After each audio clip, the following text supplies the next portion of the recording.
So there's lots of noise in the industry about kind of how sort of archaic sort of hotel technology is. The whole experience for the guests is just disjointed, fractured and painful. Yeah. It's a massive barrier. Hotels are multiple businesses under one roof. From in-house GM aged just 26 to highly respected commercial framework There specialist, was so much business coming in. it's literally transformed that business overnight. Today, Susanne works at Journey as our performance director, overseeing 750 hotel partners. That makes me sound really important. I think the industry is really gearing up for something quite exciting. From in-house GM aged just 26 to highly respected commercial framework specialist, Susanne has worked for handpicked hotels, Warner Leisure and independent luxury properties, including none other than the Vineyard Hotel and Spa. Today, Susanne works at Journey as our performance director, overseeing 750 hotel partners. Susanne has a team of analysts, strategists and digital marketeers focused on driving direct performance and hotel profitability. That makes me sound really important. So, Suze, tell me and everyone else how you came to work in hospitality. Okay, I always need to really think about this answer because I lived in Glasgow. I was... No way. Yeah, I actually worked in a big hairdressing salon until I was 18. And then my sister was doing a course in hospitality and tourism.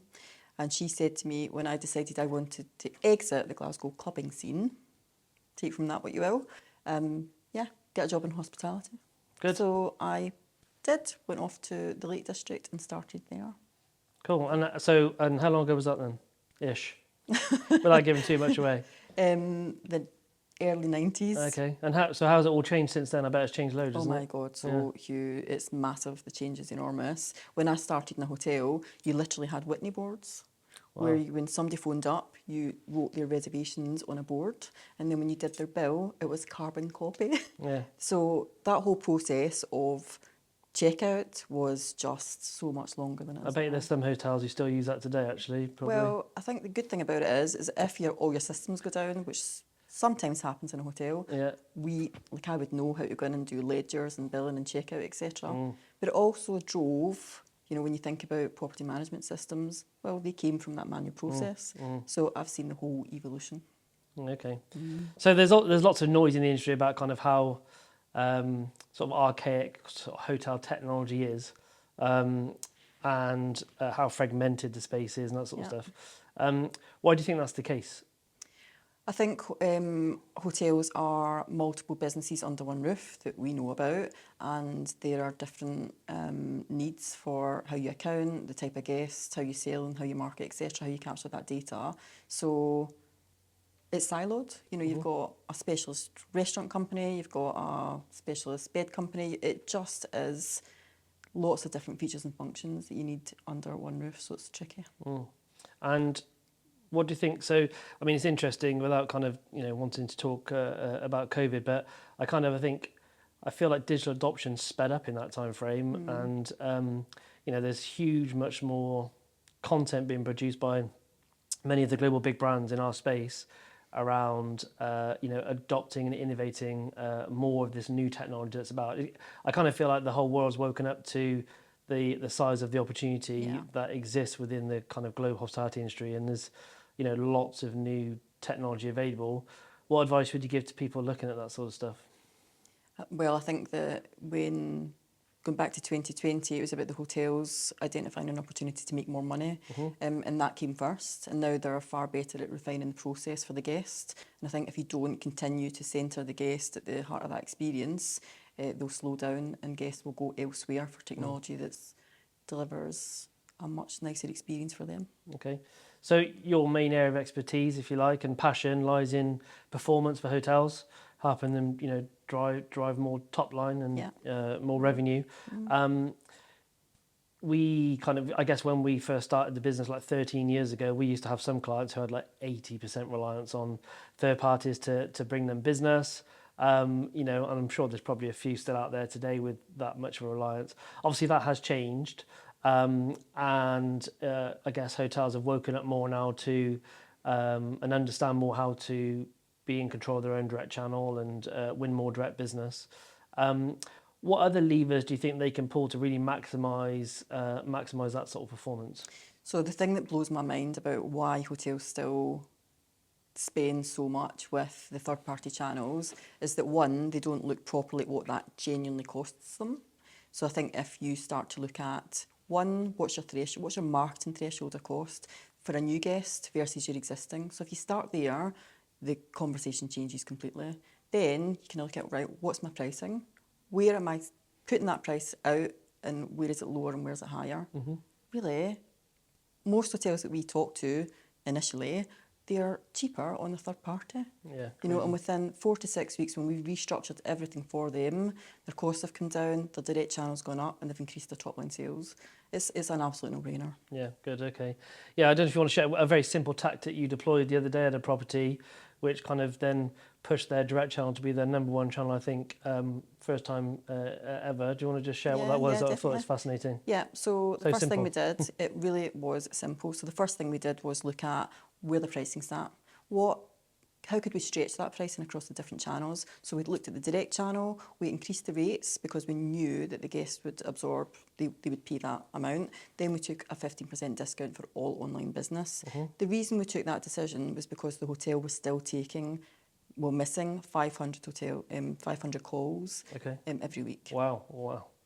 And that's another challenge in itself, isn't it? We'll come on to absolutely at some point. yeah. Yeah. And that's actually come down Yeah. because they work quite closely with us. Yeah. But inquiries, weddings, corporates, Yeah. there was so much business coming in, Mm-hmm. and we put a message on their online call answering service, Yeah. and it reduced the call volume and increased their online business. So that was just simply saying, best rates available Yeah, online, and absolutely. all of a sudden, literally within a week, it kind of jumped up Within by a week. And April was lagging, and it has been lagging for a lot of hotels across the country. Yeah. We've actually seen the performance for that hotel exceed expectations. Every day I'm still seeing online channel increase. Yeah. Can't believe it. Yeah, I do find this fascinating. Just we've recently working with a particular property that has changed its management structure. So owner managed to a management company. The management company gone in with some more kind of, I guess, more of a commercial view on things. Nothing else has really changed apart from decisions around some pricing optimization and stuff like that. And it's literally transformed that business overnight. So I think it's fascinating the amount of hidden opportunity, revenue, performance, and more importantly, profit that's in these hotels just by looking at things in a slightly different way. 100%. Yeah. 100%. And we would look at the actual purpose of the guest day and then figure out what the price point for that purpose is, as opposed to all the other revenue factors that sit around it. So you identify the purpose, and that can be leisure or corporate weddings, etc. And then there's price points that sit there, and there's profitability that sits behind it. So we're always looking to drive the most profitable segment. Yeah. Whether that's leisure, weddings, it covers everything. And we know that when you work with us, one, your rate goes up, your occupancy goes up, but so does your profitability because we're nuanced and detailed in our approach. Yeah. So, and it works. Yeah, good. Okay. One interesting thing, it was actually an article I saw on LinkedIn yesterday by sort of a very well-respected voice in this space. And Is it Max? It was Max, it was, yeah. And he was talking about something that I kind of championed for a long time, and I thought it was he articulated it much better than I would have done. But spoke about how he finds it fascinating that third-party business, particularly from OTAs, and how the treatment of those on a hotel's P&L, and how they treat that as a cost of sale. Yet anything to do with direct business, they seem to attribute as a kind of fixed line marketing cost. Exactly. And it really shouldn't be that case, because whether you acquire it through direct or third party, it is a cost of sale and should be treated as such. Yeah. And I think only then will hotels really realise the benefit of champion direct business once they see that cost differential. You could be, anywhere between, 15 to 25%, even more in some cases, depending on the actual rate you're achieving through OTAs as a cost. But yet, we see clients down in the 4s and 5% when it's direct. Yeah, absolutely. Why do you think that is? Is that, it may be more of a question for an FD as such, but what's your thoughts on whether hotels should or shouldn't do that? I think if you let accountants run your business, then sorry to all the accountants out there. Yeah. Yes. Then you should probably rethink your strategy. Yeah. If you're looking to grow your business, that has to be a combination of cost control, and that's something that we always look closely at. but you've got to centre your growth around your sales, marketing, revenue management, and your brand position. Everything else stems from that. And when you look at, I'm running workshops next week, and it's about this. It's about saying how you grow your top line sales. And if you expect 15 to 20% growth, how is that then reflected in your marketing costs? If you're only spending 1% on your digital channel, rethink that. Yeah. And that's, usually financial directors saying, we want to reduce costs. Well, you also want to increase sales. And if you work with us, you're going to get more profit, more sales, and you're going to move your P&L line to reflect it correctly. Yeah. And that's really important. Okay. And then obviously a big topic, one that everyone talks about, one that we focus on massively is the ancillary spend effectively. I think Muse are championing a term which I quite liked actually called RevPAG, which is revenue per available guest. Yeah, I mean, so many of these flying around, but I quite like that one because, and it seems to be a lot of hoteliers' focus now is, I think they feel like they've kind of cracked the room to a degree. We'll have many cases where that's not necessarily the case, but they now seem to focus on how else can they generate revenue from that guest. And now there's more technology available, for hotels. I don't think that was there before. So it used to be the room and then receptionists used to phone and try and encourage them to have a table reservation, or do you want to book a spa treatment or whatever it may be. Now there's technology that helps that. There seems to be huge amounts of focus on driving that. What's your thoughts on the difference it can make when hotels actually start to drive more of that ancillary spend? I actually think especially for hotels in our market, that it is a number one priority. You've got to start to put out what you're offering as a whole experience. It's all about experiential sales. It's about bringing in, leaving home, arriving in the hotel, the journey that takes you there, the beautiful little coffee shops by the river in Yorkshire, etc. And then what happens on property, where you're looking at, going out into the Yorkshire moors, but then coming back to the hotel, having the spa experience, the restaurant experience. There's multiple things on offer at the property. You want to be able to book them as one experience, but use it really as a brand perception. Yep. Actually. Yep. And that's far more likely to attract you new guests than just being able to book a commodity room. It's fascinating. I think the more obviously we're out talking to hoteliers all the time, and the more you look around and the more you kind of scratch the surface, the more I see just hidden commercial opportunities in the hotels. Oh my goodness. Everything from and also not just commercial opportunities, but brand experience kind of improvers or influencers. So I was talking to someone yesterday about electric cars, right? More and more people are getting electric cars. Electric anxiety is a thing. I've experienced it, and being someone that's run out of electric more than once in my car is not a good one. But when I go to a hotel, one of the key things on my mind now is, do they have electric car chargers? That's the first point. But then when I get there, they're often full because I don't have many. Just the ability to be able to book that and happily pay for it. So there's lots of ways to monetize things like that, or the ability to be able to book a cabana to improve my experience. I've got 3 children, so if I go away with my wife, it's a bit of a slog to get babysitters and so on. So when I do, I want to have the best day I can and the best experience I can.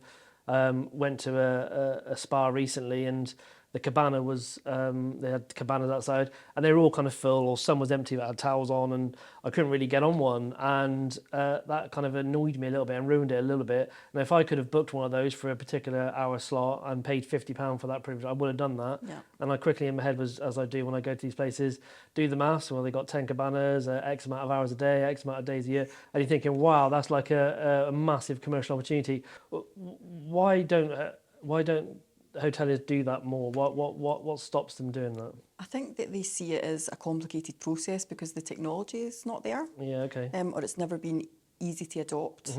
So obviously we step into that space really nicely, and it makes it a lot easier for the hotelier to say, you know what, I'm going to start making money out of these. Yep. One, we would highlight that opportunity. We'd start looking at cabanas. You can do it for meeting room space, revenue by square metre. There's so many opportunities there. But you can also use things like that to boost your direct business. Yeah. And that's something else that's not talked about enough. So when we're talking to hotels, we look at every single opportunity across the business, but it's always aligned with the price and then the value perception. So guests never want to feel that they're being ripped off, right? Yeah. So we have to build in back to that experience again, presenting it in a way that really is about amplifying the value, the experience, and delivering the experience for the guests. Yeah, okay, great. Yeah, so Suze, one of the things obviously that we talk about a lot is, or we find out a lot when we talk to our hotels, it still fascinates me because I don't think in any other industry I know do they have this amount of inbound telephone calls, but hotels still take a huge amount of telephone reservations. And, broadly speaking, I think the stats are something like, out of a hotel's direct business, half of it is online, half of it is over the telephone. Why is that the case? Why do they still take so many telephone calls? We were with a client the other day, and to book a full stay, it was a big resort with lots going on, but to book a full end-to-end stay, sometimes they can take up to 40 minutes to take that telephone call, which Yeah. you again do the math times the numbers, and you think, wow, that's a huge resource to dedicate to that. And Yeah. I always say to people, when was the last time you phoned Next or Selfridges to buy a pair of jeans? And no one ever puts their hand up. And then I always say, when was the last time you phoned hotel to book a room? And everyone sticks a hand up. Yeah. So why is it that we have some, the behaviours I think that we kind of expect our guests to go through is different to what they experience in every other walk of e-commerce or retail world? Yeah, so let's think about next to John Lewis. Yep. One, John Lewis never knowing that undersold. So the experience of when you're going out to search for something, the website's good, it's well presented, the whole experience end to end is joined up. Then take a hotel, from search through the website, through the customer journey, then into the booking engine. Yep. I mean, that is one disjointed journey. Hotels, I do this weekly because I like to know what's going on. Websites are abysmal. That's the reality. The customer experience is not considered. Yep. They don't know who their audience are. Then you get into that booking engine, and don't get me wrong, I've got favourites, but they're still poor. The whole experience for the guests is just disjointed, fractured and painful. Yep. It's a massive barrier.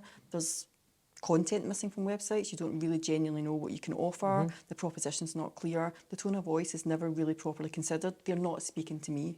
Whereas John Lewis, Next, any other retail business, they know their audience. Yep. They understand their data. They know exactly when customers are going to be buying and what to position in front of them to make them do it. Now, that is definitely the direction of travel that we work Yep. towards, Yep. especially from a commercial perspective. So we identify the opportunities, and then we say, right, now we're going to show you how this can be done online. Yep. And that's what changes the game. Yeah, I also think is you trying to find a telephone number on one of those brands, try and phone them up, and you Exactly. can't because often you don't need it because you can self-serve. You can go through the experience like you just said and take care of yourself. Whereas hotels, it's often some of the most prominent things. I've even seen call this number to book. Many a time. So how long do you think it will be? Because phone business is still very dominant in the space, and it shouldn't be really, just because the cost. If you add that to the cost of acquisition of a Exactly. booking, you add the soft costs of people into the mix, it becomes much more expensive. So, how long do you think it will be for those telephone calls to start to take a bit of a back seat? Because still today they're still there, aren't they? They are, and I think it's actually really damaging for the hotel because the calls don't get answered. Yeah, so many times. And again, if you don't think about that as a Yep. channel for your business and then direct that guest online, which is what the first port of call should be, Yep. as soon as you see missed calls on your weekly reports, first of all, check that that's happening. Yes. You know that that's happening. Yep. Then move them online. So get that message on the go. Yeah.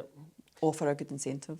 Is it worth hotels kind of getting some KPIs around telephone calls? I find it quite interesting that, how many telephone calls do you take? And a lot of hotels are like, well, I don't know. They have no means of tracking the amount of volume of calls, how many calls they do and don't answer, and then actually set themselves a bit of a KPI to try and reduce that, reduce that over time. Yeah. That's one of the reasons I think hotels love working with us, because we don't just talk about direct online. We're looking at your direct offline, how to improve it. We'll know occupancy times, who's answering, who are good salespeople, when people call. We go down the mine on that data because we want to make sure that the guest experience is improved by moving it online, and that improves overall sales for the hotel. Yeah, It's again, it's an easy win. So one of the things that we've just put in place, obviously within the business, is our own dedicated kind of performance centre, performance hub, I think is actually what we've called it, which is a big open plan office. It's almost a little bit like the stock market. We've got big screens everywhere, all the data flowing through from all of our clients, flagging performance, whether that be up or down or things to look out for. And it's kind of a bit of a new approach. Obviously, the actual room's full of sort of analysts, strategists, digital marketeers, all of which are driving to make our hotels more and more successful online. What's your views on, obviously this is your whole department, this is what you head up. What do you think the sort of impact that will have on some of our clients, and also maybe that more of a commercial kind of approach? I think a lot of people think about digital marketing agencies or marketing agencies and kind of get, there's lots of fluff around some of that stuff, whereas I think from day one we've always been quite commercial here. What do you think the importance is of everyone kind of focusing on some of the kind of key metrics and KPIs that are going to be on those screens? It is so important. And the one thing about it is it means we're always looking forward.